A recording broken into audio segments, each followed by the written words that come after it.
वालेकुम again recording. अच्छा, आज हम जो वर्किंग करेंगे वो रियल टाइम डेटाबेस के ऊपर होगा, रियल टाइम डेटा साइंस के ऊपर होगा एक्चुअली। अब रियल टाइम डेटा साइंस में हम क्या क्या चीज़ें कर सकते हैं, क्या क्या चीज़ें नहीं कर सकते, कौन कौन सी चीज़ें आती हैं, कैसी कैसी चीज़ें आती हैं, हम उनमें किन किन चीज़ों को मैनेज कर सकते हैं। ये हमारी आज की सारी डिस्कशन उन सारी चीज़ों पे होगी जो एक्चुअली आप कोर्स में शायद अगर आपको लगता है कि आप उस पर लैक कर रहे हो, तो आज हम उस चीज़ को डिस्कस करेंगे। हम डिस्कशन का आगाज करते हैं। अब डेटा साइंस में हमें क्या क्या चीज़ रिक्वायर्ड होती है, या डेटा साइंस में हमें क्या क्या चीज़ों की ज़रूरत पड़ती है। हम लोग वर्किंग करते हैं, वर्किंग डिफरेंट क्राइटेरिया पे होती है। डेटा साइंस के लिए हमें किन किन चीज़ों की ज़रूरत पड़ती है, पहले तो हमें हमारा कॉन्सेप्ट पता होना चाहिए कि डेटा साइंस में कॉन्सेप्ट कैसे यूज़ होता है और क्या यूज़ होता है। डेटा साइंस में कॉन्सेप्ट क्या यूज होता है, कौन सा यूज होता है, हम किस तरह उस कॉन्सेप्ट को देख के चल सकते हैं, किस तरह उस कॉन्सेप्ट पे वर्किंग कर सकते हैं, और किस तरह उस कॉन्सेप्ट के ऊपर हम डेटा को इंपोर्ट या एक्सपोर्ट करते हैं। पॉइंट ये आता है कि डेटा साइंस में हम वर्किंग कैसे और किस तरह करेंगे। वर्किंग क्राइटेरिया हमारा क्या बनेगा, उस वर्किंग क्राइटेरिया में हम किन किन चीज़ों पे फॉलो करते हैं और किन किन चीज़ों नहीं करते। So that what we are going to discuss about the data science.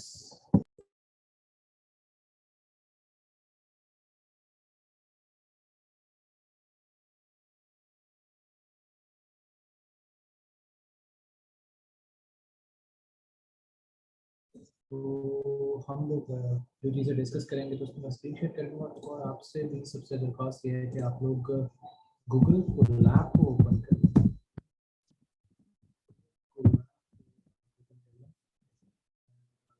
Share the screen, ये हम गूगल कोलैब पे किससे काम कर रहे हैं। हम पहले डिस्कस करेंगे इसमें गूगल कोलैब के अंदर कि हमारे पास डेटा कौन सा होता है, डेटा साइंस में कौन कौन सी,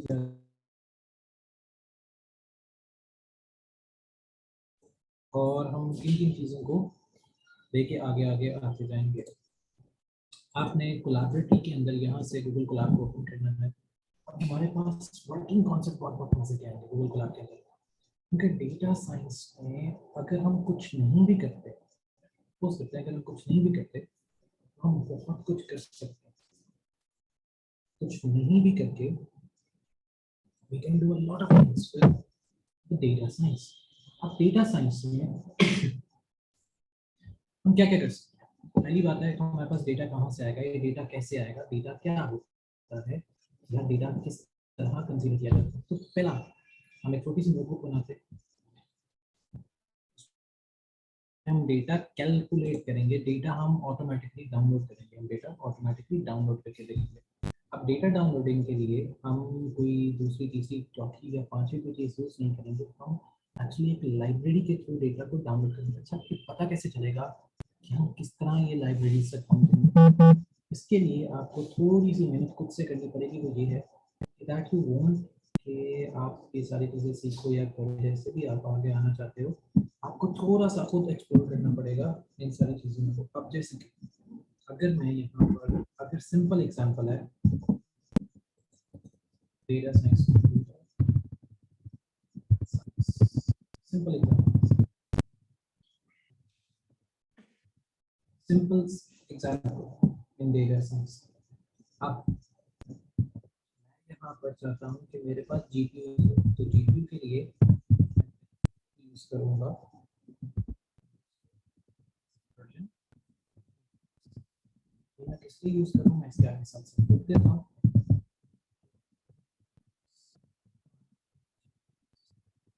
ग्राफिकल यूजर इंटरफेस।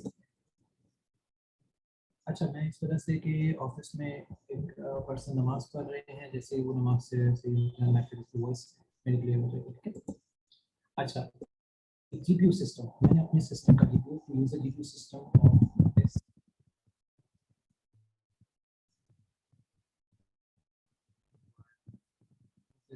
और मैंने अपना जीपीयू सिस्टम इंपोर्ट किया, ये यूज करूँगा, ठीक हो गया। मेरा पहला क्वेश्चन ये हो गया, मेरा जीपीयू सिस्टम।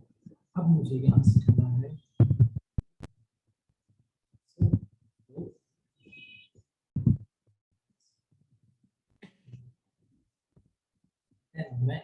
लाइब्रेरी इंस्टॉल करूंगा।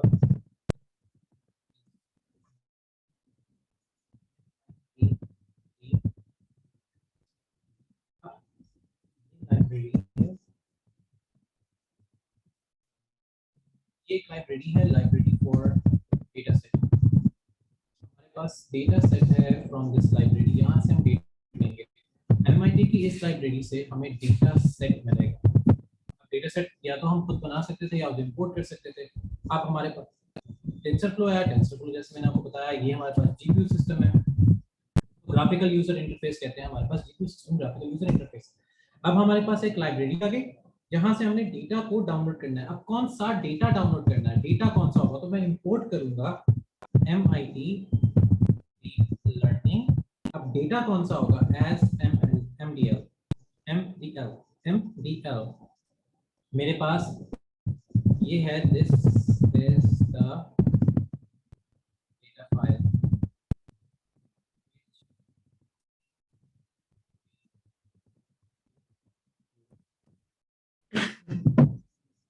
ये हमारे पास इसकी डेटा फाइल आ गई। अब ये डेटा किस तरह का है हमें नहीं पता, तो मैं यहाँ पर करूँगा import numpy as np। numpy as np तो मैं न्यूमेरिकल डेटा यूज करने के लिए numpy यूज करूँगा। अगर ग्राफिकल डेटा है import pandas as pd। statistical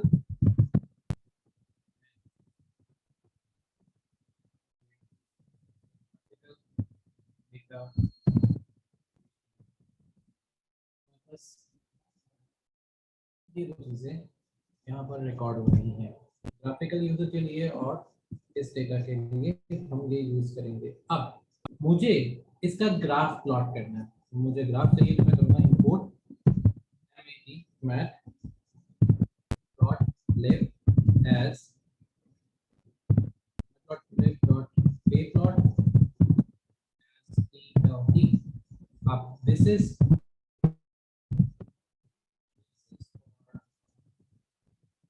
graphical,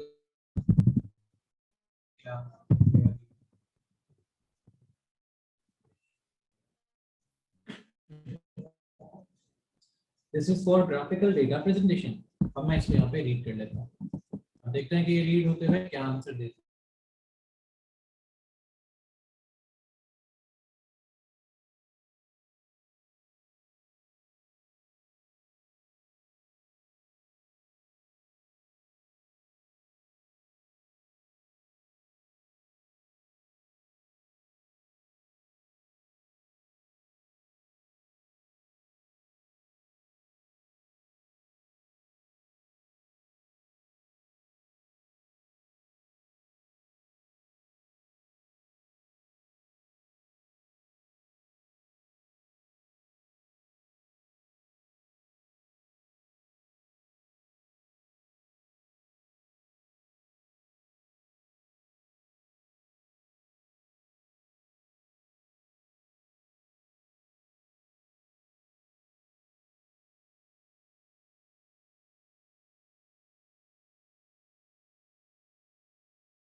okay, तो हमारा रास्ता जो है वो थोड़ा सा डिस्कनेक्टेड हो गया था due to the net issue, तो हम वापस आ गए हैं।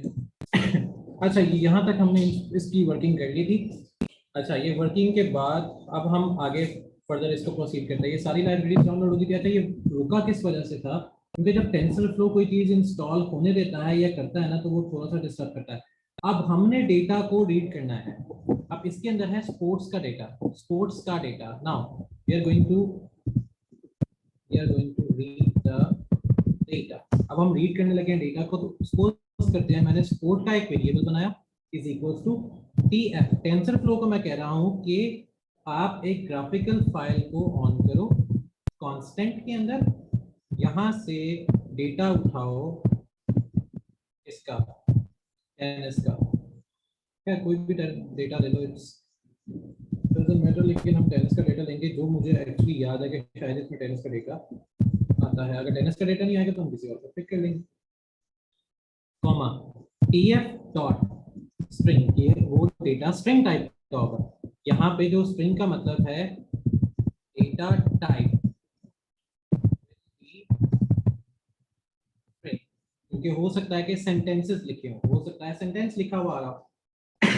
नंबर, नंबर का एक वेरिएबल ले लेते हैं और इसको ही बता देते हैं टीएफ डॉट कांस्टेंट है अंदर कोई नंबर, हम पाई की वैल्यू दे देते हैं। पाई की वैल्यू अगर होती है 3.142 होती है, तो उसको अगर हम डिवाइड करते हैं तो 1.42345 या इस तरह का कोई भी रैंडम वेरिएबल आप दे सकते हैं। कॉमा टीएफ डॉट फ्लोट, क्योंकि हम उसमें ले रहे हैं और 64 करैक्टर तक हम फ्लोट को कैलकुलेट कर सकते हैं। 64 सिग्निफिकेंट बिट तक एक फ्लोट जा सकता है। अब मैं कहता हूँ कि मुझे वैल्यू कर दो प्रिंट। प्रिंट कौन सी पहले वैल्यू करनी है? पहले वैल्यू प्रिंट करनी है स्पोर्ट्स की,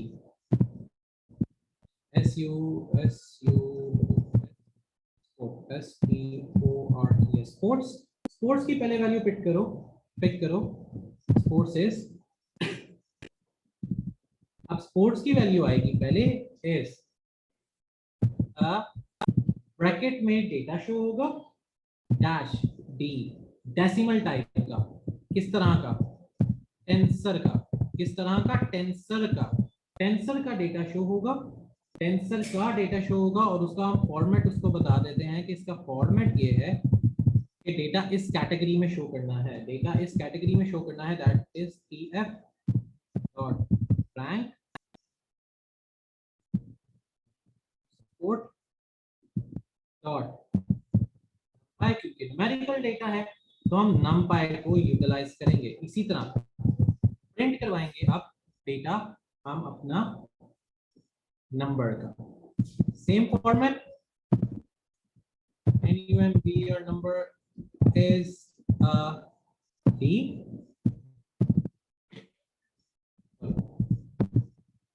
इज ए डेसिमल, नंबर भी डेसिमल में जाएगा क्योंकि टेंसरफ्लो है वो ग्राफिकल डेटा को डेसिमल पॉइंट्स पे ही रीड करेगा, क्योंकि उसने अपना डेटा इंफॉर्मेशन उसके साथ साथ देना है। तो टीएफ डॉट रैंक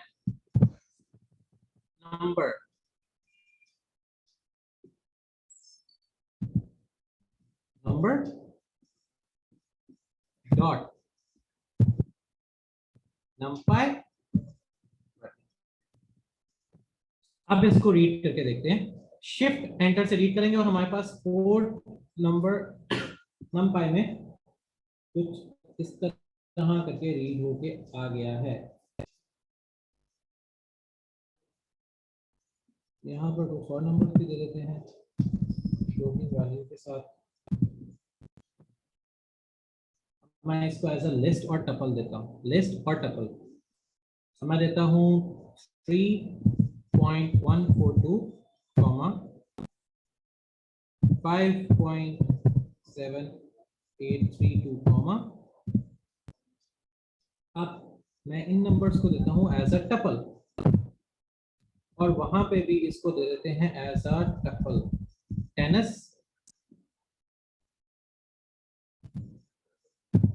और एक और यहाँ पे दे देते हैं कॉमा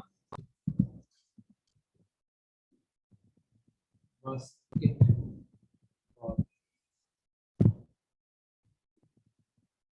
रीड करके देखो। Okay, now we have the values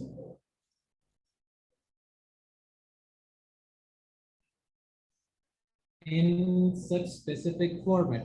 अब इस फॉर्मेट के अंदर मैं डालूंगा अब कॉमा, क्योंकि अब मुझे चाहिए इसकी शेप के, इसके अंदर डेटा कितना है, टीएफ डॉट शेप कितना डेटा है किसके अंदर, स्पोर्ट्स में।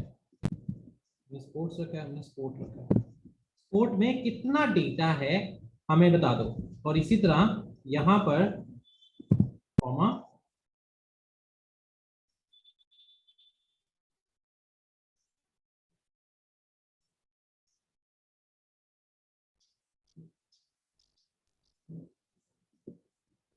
टीएफ डॉट शेप कितना डेटा है नंबर में। अब रीड करते हैं। Okay, we are going to have the same with shape. See, shape 2 आ गई, और इसको भी कर देते हैं with shape।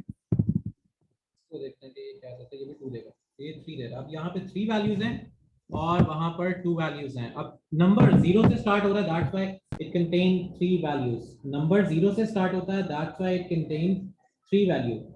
अब मुझे करना है टू डू लिस्ट डिफाइन, कि अब हम करने क्या जा रहे हैं, to do list with this data. इस स्मॉल डेटा से what we are going to do, इस स्मॉल डेटा से what we are going to do, what we are going to do with this small data. Up ERT assert is instance, assert is instance bracket। इसमें क्या आएगा, इसमें क्या आएगा हमारे पास तो इसमें भी कुछ भी नहीं है, तो हम यहाँ पर क्या वैल्यू दे सकते हैं, हम यहाँ पर क्या वैल्यू देंगे, ये हमने सोच के इसमें वैल्यू को ऐड करना है। अब वैल्यू ऐड करने के लिए what we need to do, हमें 2 वेरिएबल्स चाहिए, 2 वेरिएबल्स, इट मींस कि मुझे यहाँ से 2 वेरिएबल्स चाहिए। तो मैं करूंगा ऐड वैल्यू, तो मैं रखूंगा a is equals to df dot constant, जो हमने ऊपर रखा, एक वैल्यू यहाँ पे देते हैं 15, फिर b is equals to df dot constant, bracket में वैल्यू दे देते हैं हम कुछ भी, लाइक 1। 2 वैल्यूज हमारे पास आ गई a एंड b। अब a b की वैल्यू में, a b की वैल्यू को हम क्या करते हैं, इसको ऐड करते हैं। अब इस डेटा को ऐड करते हैं, तो मैं एक c का वेरिएबल लेता हूं, c is equals to df dot add, कौन सा, a कॉमा b, मुझे a कॉमा b को ऐड कर दो। फिर c, मैं इधर एक और वेरिएबल लेता हूं जिसका नाम रखता हूं c1 is equals to a plus b। फिर प्रिंट कर दो c को, और कॉमा, 2 वेरिएबल एक ही प्रिंट, इधर ही प्रिंट करवा लेते हैं, और अब मेरे पास टोटल वैल्यूज ये आ गई 46, शेप 0 32 का बिट है, 46 टोटल डेटा और 32 बिट डेटा हमारे पास अवेलेबल है ऊपर। अब 32 बिट डेटा हमारे पास अवेलेबल है। अब उस डेटा के साथ we need to add a function. अब एग्जांपल हम लेते हैं a comma b equals to 1.5, क्योंकि अब हम डेटा खुद बना रहे हैं 2.5, मेरे पास ऐसा करके डेटा आ रहा है, तो मैं e अंडरस्कोर आउट लेता हूं कि मेरे पास आउटपुट क्या आएगी, e अंडरस्कोर आउट, मेरे पास आउटपुट क्या आएगी, is equals to func function of a comma b। अगर आपको समझ नहीं आ रही तो मैं इसको आसानी से बताता चलता हूँ। यहाँ पर हमने डेटा लिया, टू डू लिस्ट बनाई, ये था डेटा फॉर्मेट, हमने डेटा फॉर्मेट बनाया, यहाँ पे हम बनाने जा रहे हैं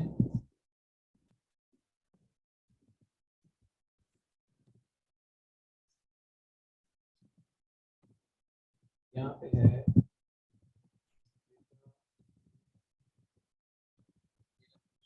डेटा खुद से भी क्रिएट करें, क्योंकि हमारे पास डेटा नहीं है, हम डेटा खुद से क्रिएट कर रहे हैं ताकि हमारे पास कोई चीज़ हो, इंफॉर्मेशन हो जिसको हम यूटिलाइज करके आगे लेके चल सकें, जिसको यूटिलाइज करके आगे लेके चल सकें। अब मैंने जो फंक्शन बनाया है उसमें यहाँ पे डिफाइन करता हूँ, डिफाइन फंक्शन, और उसमें वैल्यू, और यहाँ पर मैं देता हूँ c equals to a plus b, a plus one, ऐसे कुछ कर देते हैं, रिटर्न और कोई वेरिएबल इसमें हम कर देते हैं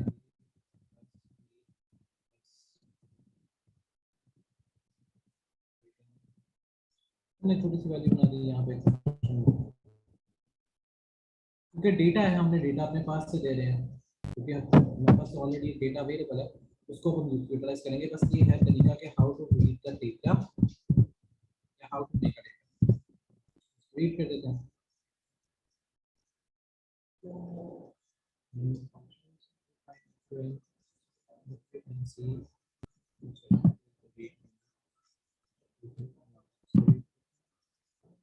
हम वापस में कनेक्ट हो गया, ठीक है। अब मुझे एक नेटवर्क बना के इसको देना है, अब मुझे इसके लिए एक नेटवर्क बनाना है। तो हमारे पास डेटा है, डेटा है हमारे पास। अब now what we need to do, we need to create, we need to utilize this data, now we need to utilize this data, कैसे? now we need to utilize this data, but how?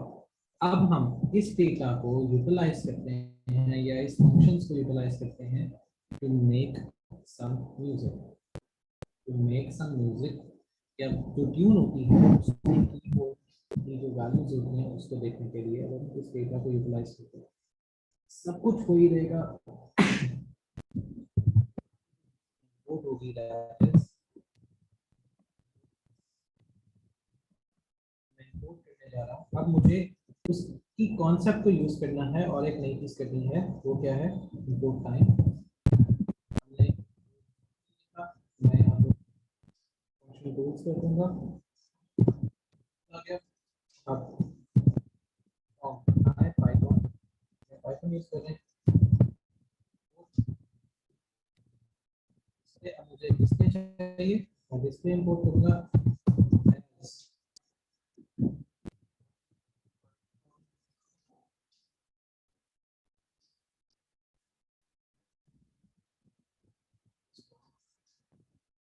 है Python display. हाँ, अब ये है, मेरे हिसाब से बताता चलो, ये आप यूज करते हो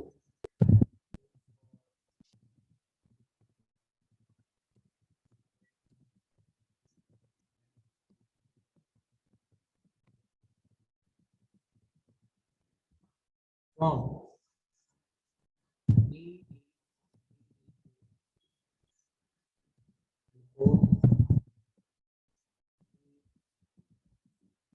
इंपोर्ट कर लिया।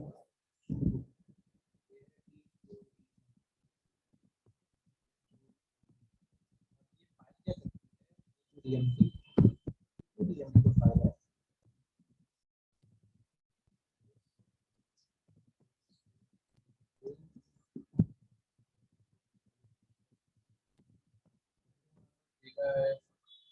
जो हमने डाउनलोड किया था अच्छा खासा डेटा, ये उसको यूटिलाइज करेगी। अब मुझे एक डिवाइस चाहिए, तो get ABC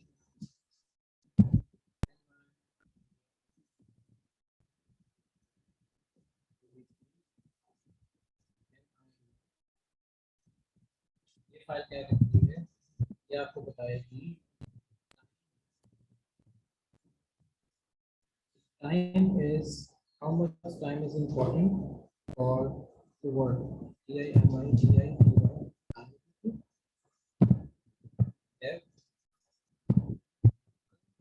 नल वाला डेटा है वो ऑटोमेटिकली रिमूव कर दो, और जो डेटा 2 से बड़ा होगा 1 से छोटा होगा, 1 से बड़ा होगा 2 से बड़ा होगा, उसको लेना है। मैं यहाँ पर लेता हूँ एक लेंथ कि मेरे पास टोटल डेटा कॉन्फ़िगर होगा इस डिवाइस में, जो मेरे पास लाइव लिस्ट है अंडरस्कोर फिजिकल डिवाइसेस की जो लिस्ट है, इसमें मेरा लैपटॉप भी आता है, उसमें से क्या चीज़ इंपोर्ट करो, जो हमने ऊपर इंपोर्ट किया that is GPU greater than 0 होगा। इसको रीड करके देखते हैं। ओके हाय पाइथन, ओके इसको स्पेलिंग में भी स्मॉल आ गया, इसका ओके यहाँ पे पी दिया था पी2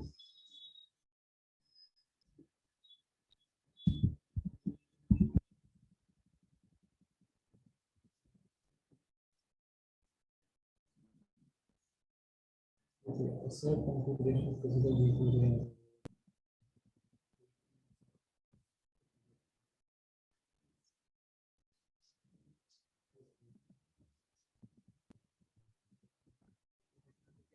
ये चाहिए, वैसे अगर पी2 नहीं भी होता तभी हम काम करा सकते हैं, तो वो नहीं कोई सीपीयू ठीक है, हम जीपीयू को लेते हैं।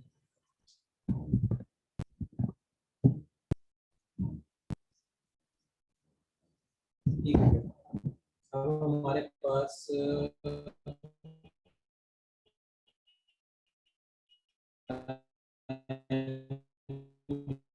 ये आ गया।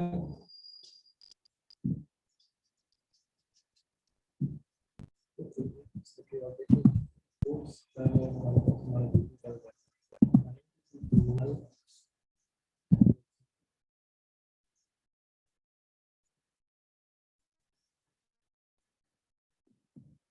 कोर्स भी चल रहा है।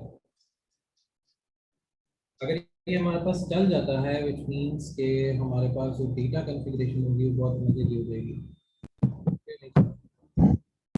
Okay sorry,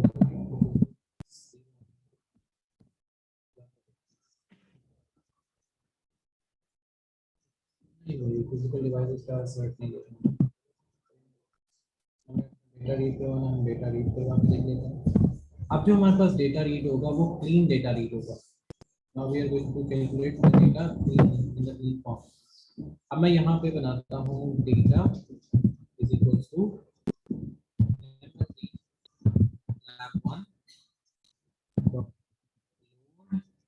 underscore meaning data bracket, और मैं यहाँ पे एक एग्जांपल ले लेता हूँ अंडरस्कोर। यहाँ से मैं कोई भी एक ले लेता हूँ डेटा, डेटा सोर्स में मैं दे देता हूँ 0 रे पे जो भी डेटा है वो रीड करके मेरे दो, 0 रे पे जो डेटा है वो हमें दे दो, प्रिंट कर दो जो भी डेटा वहाँ से रीड हुआ है।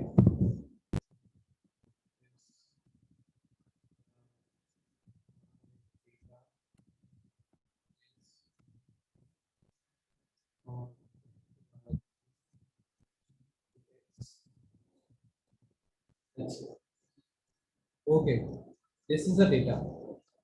अब हमारे पास इसमें फाउंड 817 सॉन्ग्स हैं, टेक्स्ट है। मेरा डेटा जो है वो एक एल्बम का डेटा है, उसमें कुछ सॉन्ग है, जिस सॉन्ग में आ क्या रहा है, सॉन्ग में ये आ रहा है कि अलेक्जेंडर है, डेटा है हमारे पास, और उस डेटा की कुछ वर्किंग चीज़ें आ रही हैं। अब इस डेटा को यूटिलाइज करके देखो, रियल डॉट वन जो हमने ऊपर बनाया था डॉट नहीं, सो सॉन्ग, तो ये आ रहा है सामने सॉन्ग ही लग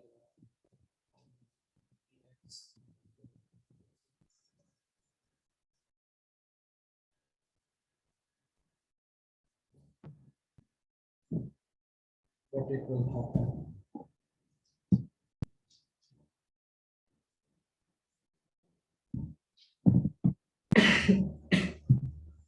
हमारे पास इसको कहते हैं क्लींजिंग ऑफ डेटा। अब जितना भी डेटा साइंस पे काम होता है वो इन सारे कॉन्सेप्ट पे होता है। अब डेटा साइंस के लिए जो कॉन्सेप्ट ऑफ पाइथन है वो टोटल डिफरेंट है। इसके लिए थोड़ा सा टाइम लगता है कि आपकी पैसेज ऑफ प्रैक्टिस आप ये हर चीज सीख कर रहे हैं। अब जो हमने आज काम किया है, मैं आपको एक छोटा सा टास्क है, आपने यही वाला सारा काम मुझे करके दिखाना है। जो भी हमने आज काम किया है यही वाला काम मुझे करके आप अपने स्क्रीनशॉट्स लेंगे और मुझे ग्रुप में सेंड कर देंगे। और ये वर्किंग कोड हो, मतलब आपने मुझे कैगल पे इसकी जो स्क्रीनशॉट करनी है उसमें यहाँ पर आपकी चीज़ें शो हो रही हैं। सो वर्किंग डेटा होगा। उसमें सबसे मजे की चीज़ ये होगी कि हम इसको बआसानी जो है किसी भी जगह पर इसको यूज़ कर सकते हैं या करवा सकते हैं। अब ये देखें हमारे पास ये नॉट बन गई है, तो मैं इसको प्ले करूंगा तो ये जो सारा कुछ लिखा हुआ आया है, ये जितना भी कुछ लिखा हुआ है इसका म्यूजिक स्टार्ट हो जाएगा।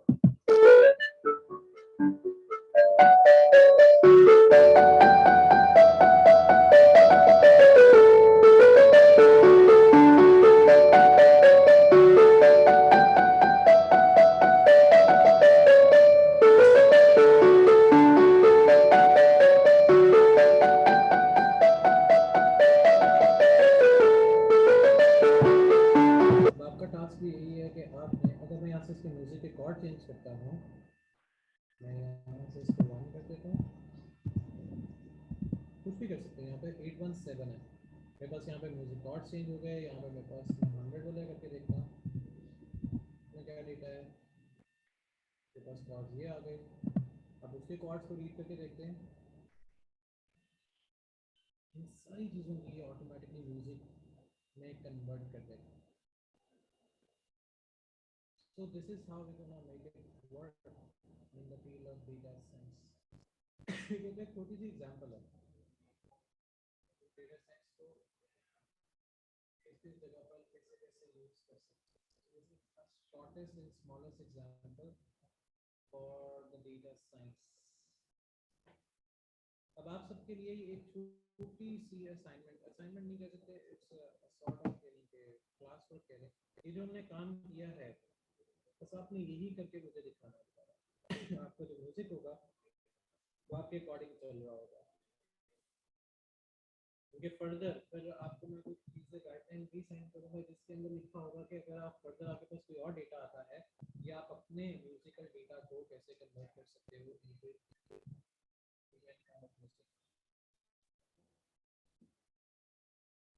That's what is actually a data science. अभी देखिए इसमें हमने कोई लंबा चौड़ा कोड यूज नहीं किया। कुछ बेसिक कॉन्सेप्ट है जो हमने यूज किया। अब इसके नीचे कॉर्ड नहीं है, मतलब ये म्यूजिक सिर्फ लिरिक्स के अंदर ही है।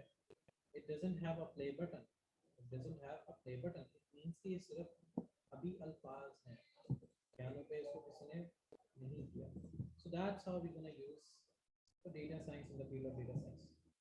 तो ये आपका एक छोटा सा टास्क है कि आपने काम ये करना है कि आपने सेम बनाकर दिखाना है। ये सेम